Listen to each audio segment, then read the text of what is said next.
Hey there, John. How you doing? Hey Glenn, what's up?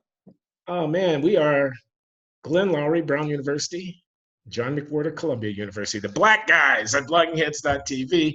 We still are. We're back. We're still black. We're still at bloggingheads.tv, the Glenn and John show. It's been a while, John. It's been a little while. But I think there's some stuff that we can talk about. And so, Okay. So, how would you like to proceed? In the news, of course, dominating the news these days is the fact that the House of Representatives has launched a inquiry into impeaching the President of the United States for his alleged abuse of office in connection with dealings with the government of Ukraine and his effort to, according to the allegation, use the power of his offices inappropriately for his own political benefit, to wit, threatening to withhold military aid to the Ukrainian government on the condition that they help him get dirt on his potential political opponent, Joe Biden. Everybody knows about this. Washington is all aflutter. I don't know if anybody's doing anything else down there. Certainly not in the House of Representatives, certainly not Representative Adam Schiff and the House Intelligence Committee, where this investigation is concentrated. So there's that. yeah, there is that, and it's the kind of thing that we've discussed before that I see in this. It's a lot of people seem to think that what Trump did is he knew that no matter what he did, his supporters would stick with him, and so he did something that's transparently against the rules and not for the better of the country, i.e., soliciting a foreign power to help him, get reelected.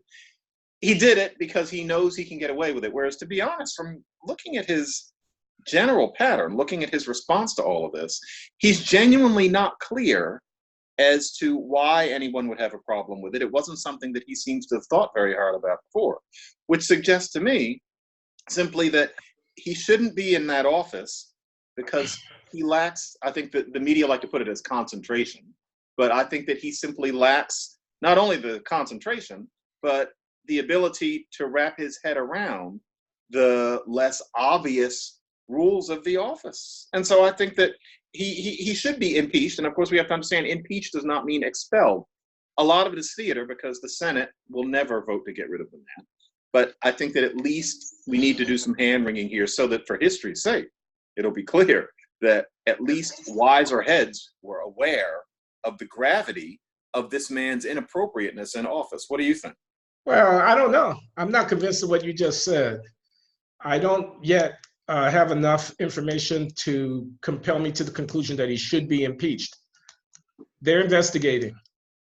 If indeed the worst characterization, the worst and least sympathetic characterization of what he was doing, which was craven, the kind of crime boss like, grab the guy by the throat, tell him that I'm going to make you an offer you can't refuse, traffic in the national security of the United States of America, turning a blind eye to the aggression of the Russian government backing separatists in eastern Ukraine, withholding vital military hardware from the Ukrainians so that they could defend themselves and indirectly defend us from Russian aggression. And all of that he was willing to put on the table on one side and say, I got an election coming. There's this guy. I don't know if I can beat him, but if I can dirty him up, and let me see if I can't do it. If that's the story and that bears out, sure.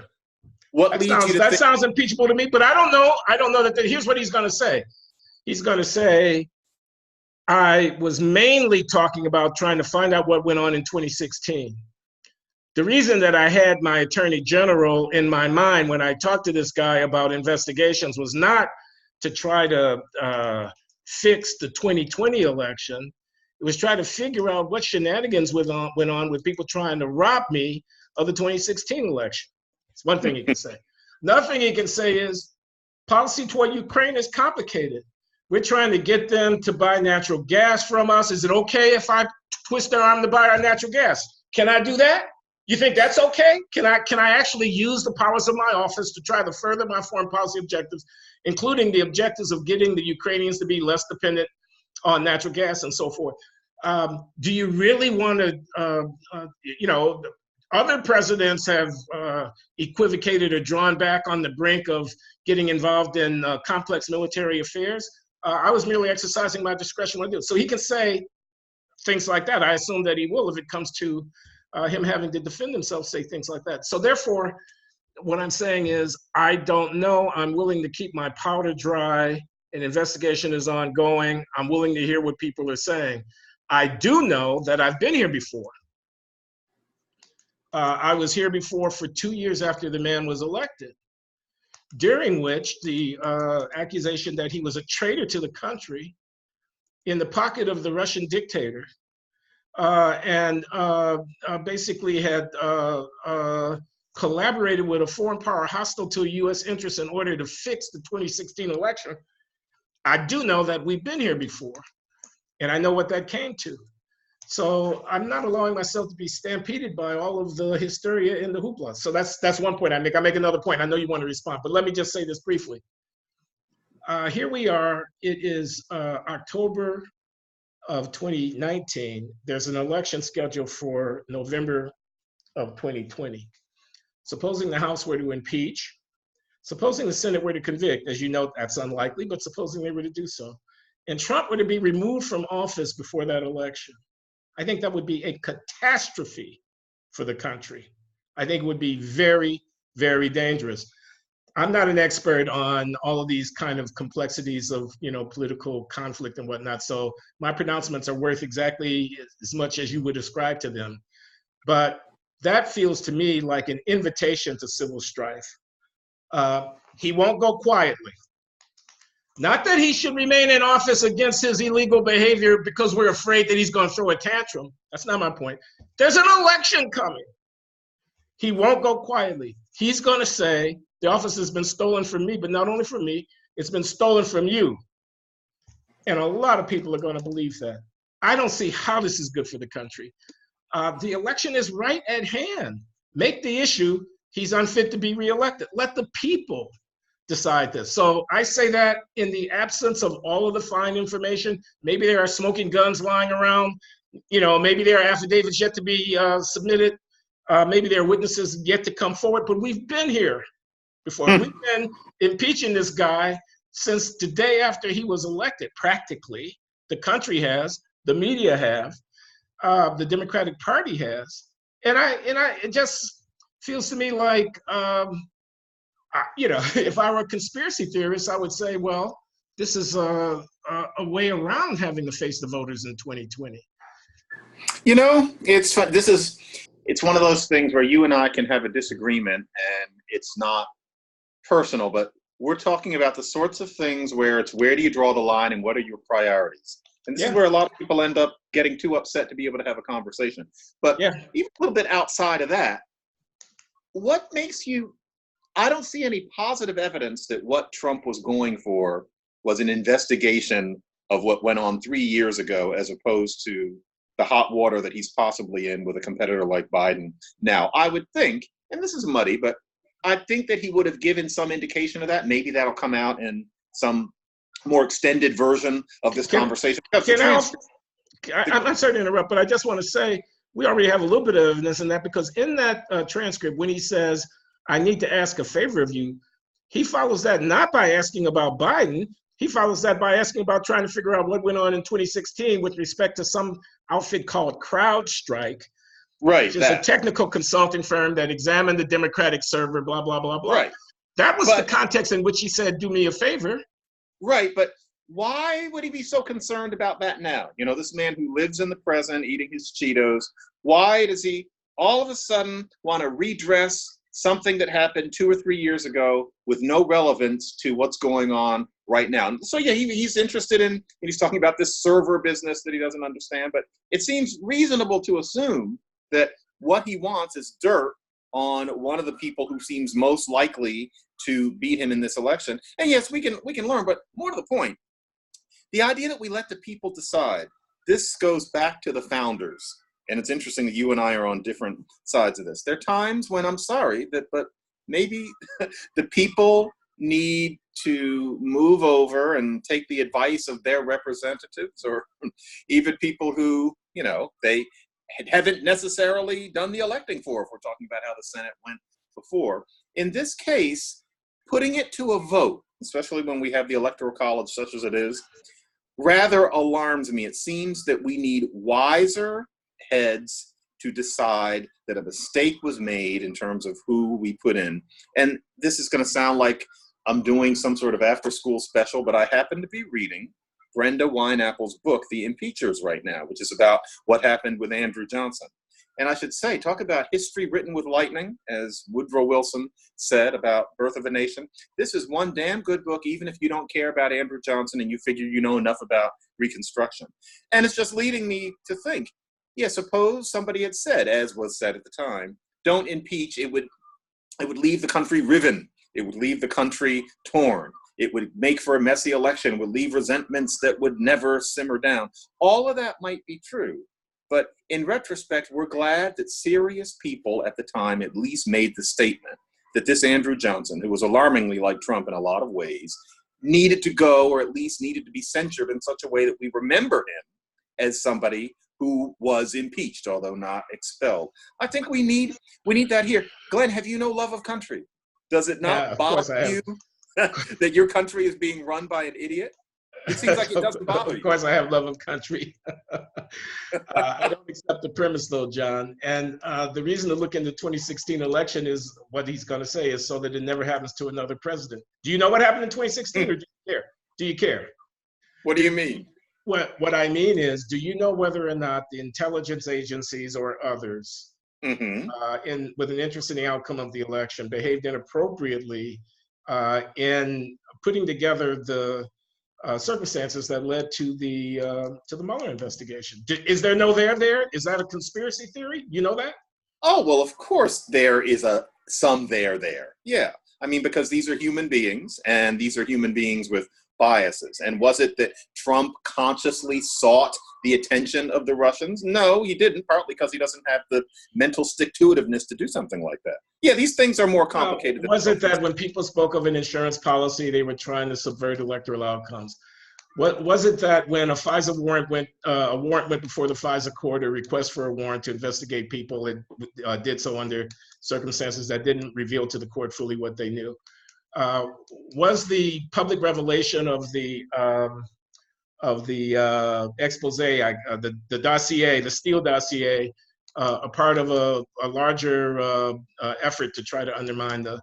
You mean a conspiracy? Yeah, an unjustifiable conspiracy. Yeah, I mean, we don't cancel it out by using the word conspiracy. There could well be conspiracy or something like that. I mean, if we don't ask the question, we're not going to know the answer to these things. And some people inside the Trump administration may be interested in knowing the answer. It seems to be that. And you really sincerely do not viscerally suppose that those were serious people expressing a concern with certain things that looked awfully suspicious and decided to go where the evidence took them? I'm willing to give them the benefit of the doubt, but there's an Inspector General's report coming out of the Justice Department.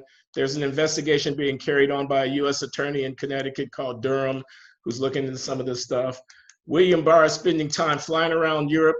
He's been in Rome recently talking to Italian officials because he wants to know what the, et cetera, et cetera. So I'm trying to keep an open mind and being, aware of all the facts coming in. This is a highly partisan, a viciously partisan conflict. So, and I don't know enough about it yet to come down one way or the other. But I do know there's an election coming in November. You say you can't mean it, can you? You ask me if I love my country. You say that sometimes the voters aren't smart enough to pick their leaders, and we need the grown-ups in the House to do it for us. Yes. And I don't mean that they're not. I don't mean that they're not smart enough. I think that the cult of personality is very hard to resist, especially since everybody in a big country like this is not going to be that interested in politics, whether they're smart or not. And so there need to be people who take a deep breath and reason. That is unfortunately not our Senate right now, but in principle, that is what needs to happen. That's why we have a representative government. That was the original idea. It can't just be the yeoman farmers all deciding these things themselves. That's not the way it's supposed to work. I'm sorry, This I is sound like an elitist. this is about reason versus yokelness, not about left versus right, not about entrenched power in the Congress versus entrenched power in the executive. Don't even try it. This is about reason. Don't even I try gotta it. stop. No, it's that there are some Well, people who. this is what I see. I see a parallel. It's eerie, actually, with the Brexit debate in Britain, Yeah, where yeah, the demos has said one thing, yeah, filtered through the Electoral College, and the elites in the media, in government, other branches thereof, in the academy, and so forth, have said a different thing. And yeah. the elites are using what resources they can muster to try to Oh, well, Glenn, that is true to the extent that you have a Brexit situation where the people where they're the fewest immigrants tend to be the ones who are most in favor of this new move that's unwise in so many ways. And so there's a certain kind of visceral xenophobia. And you and I have talked about how this idea of spraying for xenophobia everywhere we go and pretending there'll ever be a world completely without it is ridiculous. But in the case of Trump's fan base, it's clear that a part of it, not all of it, but a part of it is due to a way of thinking about the other, which now what we think is that not the clear way to me, John.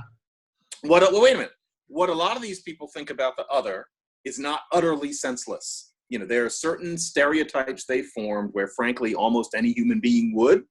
However, I think that the data is clear that there is an element of, you know, we want our country back. Who are all of these Mexicans? Too much aid for the blacks. That's not to say that everybody who loves Trump is a racist. That's very sloppy thinking. But it's just an element in the brew. And it's enough of an element that I do think to myself, to an extent, you know, going with his fan base to decide whether or not he should stay is not what America was supposed to be all about. And I thought you said these people were smart. Their answer to you don't have a country if you don't have a border is you're a racist. That's smart. That's smart. No. I don't think that's smart. It sounded like that's just what you just said, John. Their answer to I'm not paying any reparations to black people. You must be kidding. The year is 2019. Slavery ended in 1863. Their answer to that is you're a racist. Their answer to Michael Brown was a thug, not a boy on his way to college who was gunned down for no good reason by Darren Wilson. And you all started a race riot over that, and I'm voting against that. The next chance I get and every chance after that, their answer to I'm standing with the cops. You give me a choice to stand with the cops or to stand with the gangs, I'm standing with the cops, is you're a racist. Now, who's stupid? The guy who says to those people, I'm on your side, the cops are okay, we're gonna secure the border, and we ain't paying no reparations. Or the guy who flies around the country and gets on television in MSNBC and CNN and wags his finger in the face of 60 or 50 or 45% of America. Which one is stupid? All right. We're sitting here doing David Brooks's column from the other day. I know what you mean, and I know that this Trump voter is not the utter repulsive troglodyte on these issues that somebody like Jamel Bowie thinks. I agree with you on that. But if a person is going to be so turned on by Trump's honesty on those issues that they don't mind that he could get us in a war with Korea, that he's trying to sell us out to other nations, that he doesn't concentrate on the nuts and bolts of his job, that he really seems asleep at the switch in a great many ways. If they prioritize him seeming like your honest talking, slightly bigoted uncle, you're gonna give him his vote for that because of the way he does a rally, over the fact that he has no business running anything. I'd like to see there be a degree of override of that. As in, I think that others need to decide what the priorities are going to be. Maybe they'll decide that Trump's incompetence and sleepiness is not as important as we think. Apparently, Ronald Reagan wasn't much different during his second term, and yet nobody was trying to chase him out of Washington, D.C. But these things need to be thought about. And by Reagan, folks, I'm not calling Reagan a Yeah. racist. I'm talking about his lack of attention. Okay, so let's retire the racism word. I'm glad that you've retreated from that position. I appreciate it. But let's talk about, I don't know, I was in Birmingham, Alabama a few months ago at Samford University, which I had never heard of, because I was invited to a conference. It's a long story. I won't go into the details. Samford University is a Baptist affiliated university. It's well endowed. It's got thousands of students. It's got a competent faculty. It's a real university. Never I don't heard know of where it. it would rank in the pantheon. They got a law school there. It's a real place. And I was down there for a conference, and in the breaks and around, and I'm talking to people. Now, we tried not to talk explicitly about politics, because I did, after all, get off of a plane from Providence, Rhode Island, and they had to presume that I was not a Trump voter. And I reckon that most of them, especially at a religious affiliated university, were Trump voters. You knew where you were. Yeah. I listened to him. I listened to him talk about abortion. I listened to him talk about the Supreme Court. I listened to him talk about immigration. I listened to him talk about the economy. I listened. Race was one of the themes, and there was some contention, to be sure, but people were of goodwill. They were trying to have a productive conversation. Nobody got called any name out of their name, anything like that. They live in a different world than the world that you and I live in, man. It's a different country out there. For example, they actually believe that Jesus is Lord. I mean, they take it seriously. They say their grace before they eat their meal, not as a public pronouncement, as a private expression of faith. That's who they are. They are military, pro-military. They are basically pro-law enforcement and whatnot like that. This was a university, so in Birmingham, Alabama, it was probably amongst the more liberal leaning outposts, relative to a typical voter on the street. But they were, they had complex views about affirmative action and about some of the racial issues and stuff like that. I wouldn't write them off as yokels. I would say there's a cultural conflict or clash between ways of living and ways of seeing across different regions and areas of the country. And the people who are on the, quote, Trump side of that line, who like that Brett Kavanaugh is on the US Supreme Court, who are not all that happy about Planned Parenthood opening up a clinic around the corner from where they live and so forth and so on, have been feeling abused for a long time, and now they have a champion. They're not dumb for that. They're making a different call. They're making a different call about, and there's no doubt that Obama was more elegant, more articulate, more sophisticated, better read, if you will, smarter, quote unquote, although I'm not entirely sure about that because it depends on what you mean by smart. But in any case, let me stipulate it. Smarter than this guy, Donald Trump. But whether or not he was a more effective representative of the hopes, dreams, and aspirations of the country taken as a whole is not at all clear to me. And your mention of Ronald Reagan underscores this point for me, because if they were going to add anybody to Mount Rushmore from the 20th century after FDR, it would probably be Ronald Reagan. He won the Cold War, after all, et cetera, et cetera. He's gonna, even Obama during the campaign of 2008 praised the memory of Ronald Reagan. You don't remember that? He did. He said something, it was when he was competing with Hillary Clinton. But in any case, I'm just saying, Trump's a hated figure now. He's a polarizing figure. He's a lightning rod. He's a Rorschach test. Where you stand on him is pretty much a window onto your soul, practically speaking, today in 2019.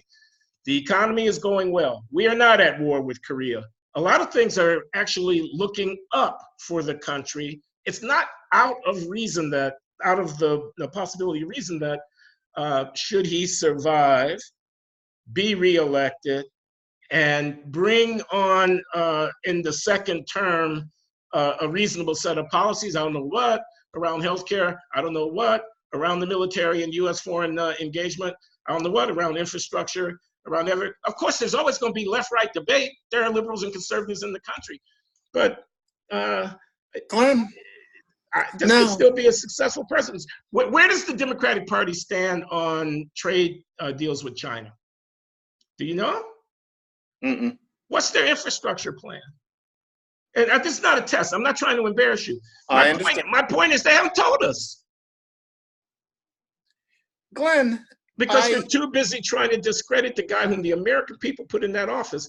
And for my money, the best way of doing that is to get him voted out of that office. There's an election in Yeah, 13 months. but there's a complication, Glenn. I understand everything you're saying. You're making an important point about these quote unquote yokels. I have known people exactly like the ones you're talking about. There are more of them than there are of us, frankly. I have dated that sort of world. I have given talks in that sort of world. I have been good friends with people of that world. I know exactly what you mean. And they have views about, the abortion and the military and even race, conduct, all sorts of things that are different from what you're used to at Brown and I'm used to on the Upper West Side. And I do not see those people as parochial yokels. I mean, there are yokels in Rhode Island, there are yokels in Alabama, but no, I get what you mean. And I can break bread with people like that. And I'm always thinking to myself, anybody who thinks that just because everybody at this table voted for Trump, or just because everybody at this table is against abortion, that they're idiots, is a bigot. I mean, the kind of view that you and I hear people around us expressing about people like that, it's a kind of bigotry.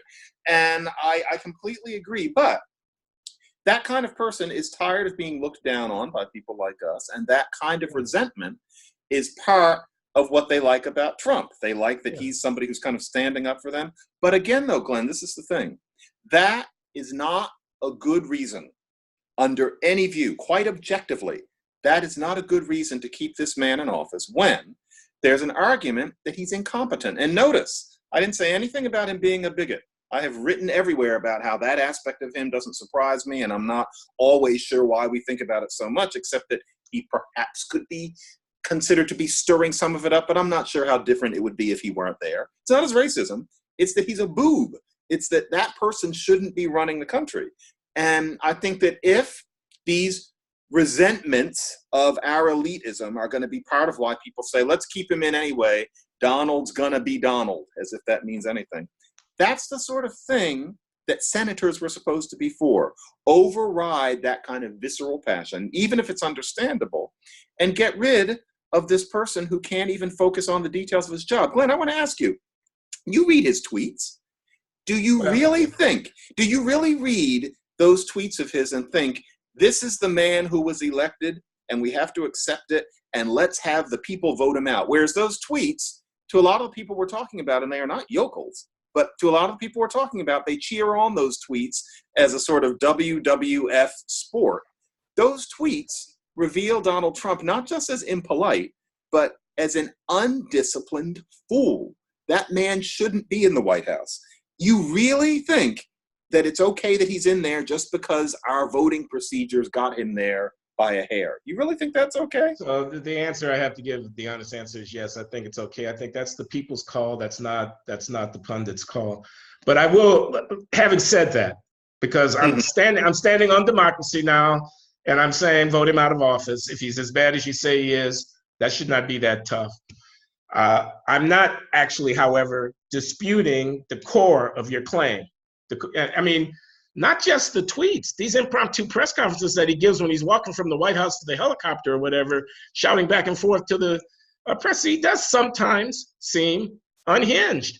This business about, okay, China, go investigate. I mean, to me, that was very clear what that was. It was, y'all say I broke the law by doing this. Well, let me do it in public again, because I didn't break the law. It's within the prerogatives of my job. And whatever the legal logic chopping might be about that question, how could it possibly have been wise or prudent to do that? A boob is going to get us into war with North Korea? I don't know. But I understand why people are concerned. There are processes for dealing with, quote unquote, incompetent occupants of the office, but the incompetency has to be blatant. It has to be, this is the 25th Amendment kind of stuff, and it's unlikely to be invoked in this case. So I don't know. I hate being in the position of defending Trump. I'm not defending Trump. I think of myself as defending the country somehow. I don't want to see us descend into some civil unrest and whatnot because of. Well, what would that be? Well, what would it be? What would it have been if somehow the conservatives had gotten control of Congress and had tried to impeach President Obama over something that Obama's supporters thought was bullshit? Well, I think that there could have been quote unquote civil unrest there too. But are you just talking about people yelling on social media, or Oh, people no, bringing no, no, no. muskets to Washington, No, D.C.? I'm talking about Give me muskets. muskets. Yeah, I mean muskets. Who would That's what do I'm it in afraid this of. case? Donald Trump ends up getting kicked out. You think skinheads are going to come with their muskets and try to? What are they going to try to shoot? Or do you mean that people are going to start blowing things up and putting dirty things in the water or something like that? Yeah, so I'm out on a limb now. I don't know exactly what form the civil disobedience and resistance might take coming from the right. I don't know what form it might take. I do know the form it took coming from the left when Trump was elected. And there were many manifestations of it across a lot of different, from the press, from the entertainment industry, from I'm genuinely the. losing. I'm losing your thread. What do you mean? What happened? What are you referring to? I'm referring to people saying, Not my president.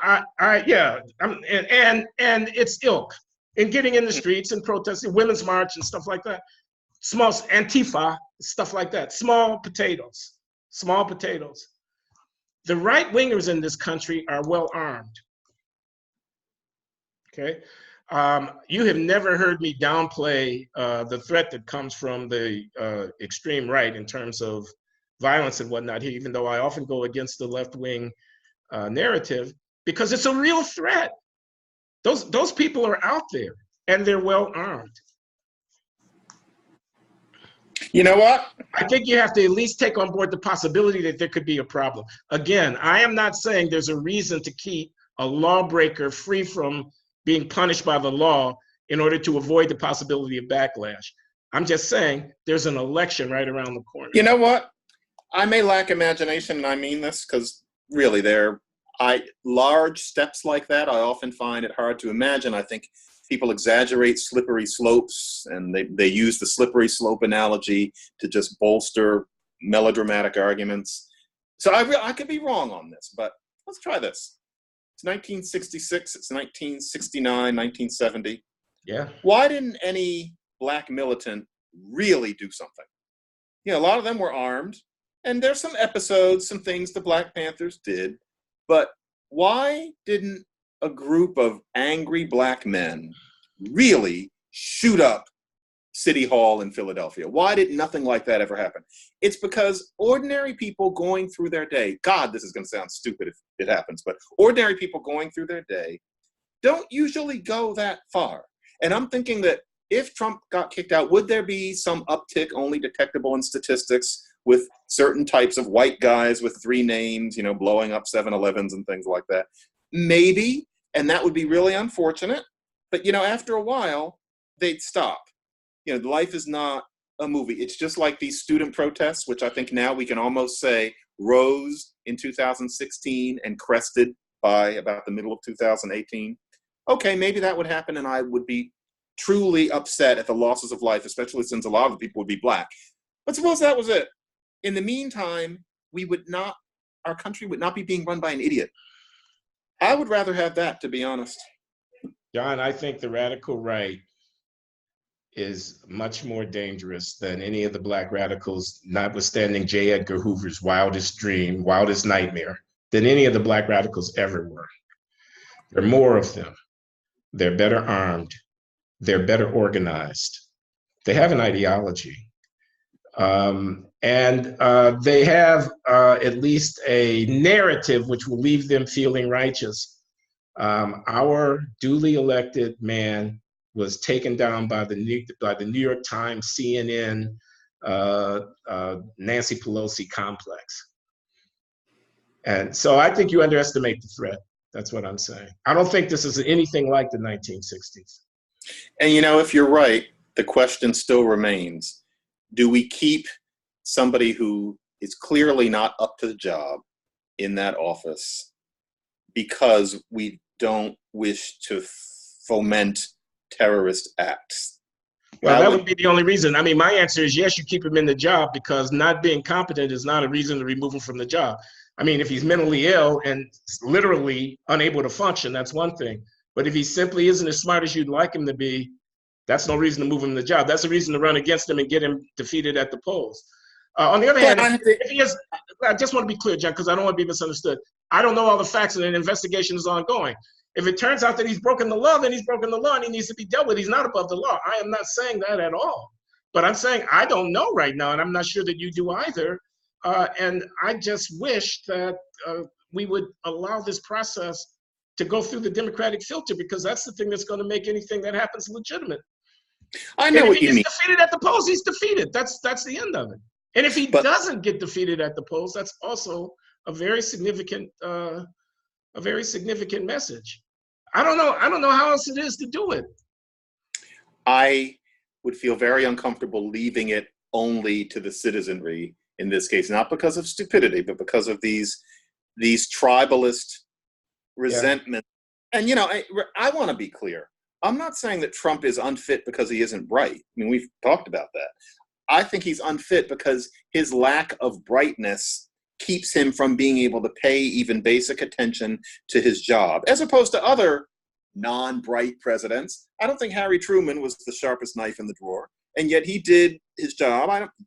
JFK, frankly, I mean, you don't need to be brilliant to be president, but my point is, it's that he does the job so wrong. Just now, Syria, what the fuck is he doing? What he wants is to get us out of those messy, endless wars, which makes a perfect, basic sense. All of us would like to get out of there, and he kind of thinks, oh, there are all these ragheads, let's just get them out of there. You can tell that's what it is. But he's not thinking about what's going on in Syria. He's not thinking about our relationship with the Kurds, that the Kurds have been crucial in making ISIS minimal threat. That's the point. I don't believe that. I don't believe that. I don't believe that. You don't believe what? The advice that he's getting, there's no way that he could not be thinking about it. I mean, you talk as if the country was going to hell in a handbasket. It is not. What? As if he's doing terrible things. He is an incompetent captain. He would drive us into the iceberg on purpose. He doesn't make competent decisions. He's a child. His decision in Syria was the decision of a 12-year-old boy. That's not good enough. He needs to go. He didn't consider. Can you imagine any other president who would pull this without a very careful justification? But he's not going to give one. Who would pull what, John? Are you talking about Syria? Yeah. It's arguable. You don't think it's arguable? I haven't heard it from him. I don't have enough information to vet the decision about whether or not to allow the Turkish government a greater hand in dealing with the Syrian Kurds on their border. The Kurds, they hate them. I know they hate them. That's been going on for a century, man. And the Kurds helped us. They helped get rid of ISIS. Therefore, what? We're going to second guess the commander-in-chief about how to handle the thing? I want him to explain it to us, like Jimmy Carter would have. He would have gotten on TV, and you're going to say, look what happened to him. But at least he would have gotten on TV and explained it. No, I'm not. I'm going to agree with you that he could be a much better president. I'm going to agree with that. Yeah. He could be a much more effective communicator. He could be a better leader. He could have a temperament more suited to the awesome responsibilities of his office. He could. Yeah, he could. I say I hate to be in a position of defending Trump. I like to think of myself as defending these institutions. Somebody that a lot of people don't like got elected. My answer to that is get him out by going to the ballot box and voting him out of office. Don't have one trumped up, quote unquote, after another scandal. Like I said, we've been here before. Deja vu all over again. Now, maybe I'll wake up tomorrow morning or the next day and it will all be clear and the scales will fall from my eyes and I'll get right behind you in line, getting the criminal president out of office. But I don't see it right now. Nor do I see that his, quote, incompetence, close quote, has been so bad for the country. There's stuff that people can disagree about. What about the Supreme Court? A lot of people think that's the greatest thing since sliced. Those people that I saw down there in Birmingham are very, very happy at the prospect that Donald J. Trump will make yet another appointment to the U.S. Supreme Court in keeping with their values. Is he a bad president because he wants to put the wrong people on the federal courts, the ones that you don't want to be on the federal courts? That makes him a bad president? See, that's where you have to exercise the Zen-like mental exercise not to, go off. Because I know what I'm thinking. I see that you're tempted. But I won't go there. No, if you don't believe in abortion, and frankly, the whole abortion thing, I am extremely pro-choice, but a lot of people who aren't really need to work harder on putting themselves in the minds. Okay, I'm going to give a little TMI here. I have reason to believe that a good long time ago, I probably left a child in a person who interrupted that child's life. She never quite told me, and I didn't know, I didn't register it at the time. But when I look back, I realized that's what she was saying. And I must admit that even, blue America, New York City, intellectual, whatever, pro-choice me always thinks that something was killed. To look down on people who are pro-life is not to be, say, a parent, and to find that your wife is pregnant earlier than you expected. And you realize you're not going to just instantly decide to, quote unquote, get rid of it. That is not what happened to me. But no, I fully get it. But then on the other hand, let's try this. The people who are really in favor of those justices, largely because of that one very narrow issue, it's often just that. That's not it. That needs to be tempered, because I know how those people feel and they're tired of being looked down on. But if your idea is that the defining feature of who should be on the Supreme Court should be how that person feels about whether or not you should kill a baby and at what time, frankly, that thing in them is somewhat unsophisticated and needs to be tempered by somebody who's looking at the issue with broader horizons. And it is not Trump. Trump doesn't give a damn about abortion either way. He just knows who his supporters are, and so he does what he's told. Once again, that's not a sophisticated chief executive. That's a sock puppet. It makes me uncomfortable. And I know that the attack on someone like Brett Kavanaugh that came from the left doesn't make you uncomfortable because you agree with it 100%. It's because he lied. That's what I'm talking about. Abortion. Yeah, you think he lied about something that happened decades and decades ago, et cetera, et cetera. I saw character assassination and a mob mentality trying to lynch this guy. That's what I saw. Do you still believe that with the new further evidence, the new book about him? That doesn't it suggest that he lied? I'm not going to say again that I just know it, but it suggests that he lied. No, I don't care about. No, I'm not going there with you, man. As far as I can see, it was one unverified allegation after another. The most recent one, the woman who was supposed to have been offended said she didn't even remember the incident having occurred. The New York Times never should have run with that, in my opinion.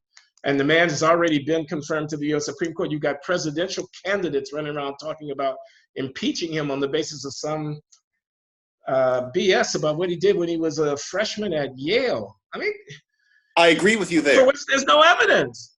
I mean, well, yes, even if there is, the larger question is, should he be disqualified from the Supreme Court for stuff he did 35, 40 years ago? And I think no, it shouldn't have come up. But once it did come up, that deserves to be underscored. You did take that position that even if he did it, it shouldn't have been disqualifying, but that lying was disqualifying. So anyway, we've already had that argument. Do we want to call it quits here for this conversation, or do we want to delve further? You and I both know there's something else we want to talk about, but I have to run teach. So why don't we leave everybody in suspense? Okay, so here's what I'd like to do, John. Within, I'd say, a week to 10 days, you and I will find another 45 minutes or so. Let's do that other. But what I want you to know, Glenn Show viewer, is that this one is hot. Yeah, you're going to want to see the next one. So we're signing off for now. Glenn and John, Glenn Show at bloggingheads.tv. Thanks very much, John. Great to be on, Glenn. Thank you. All right. I have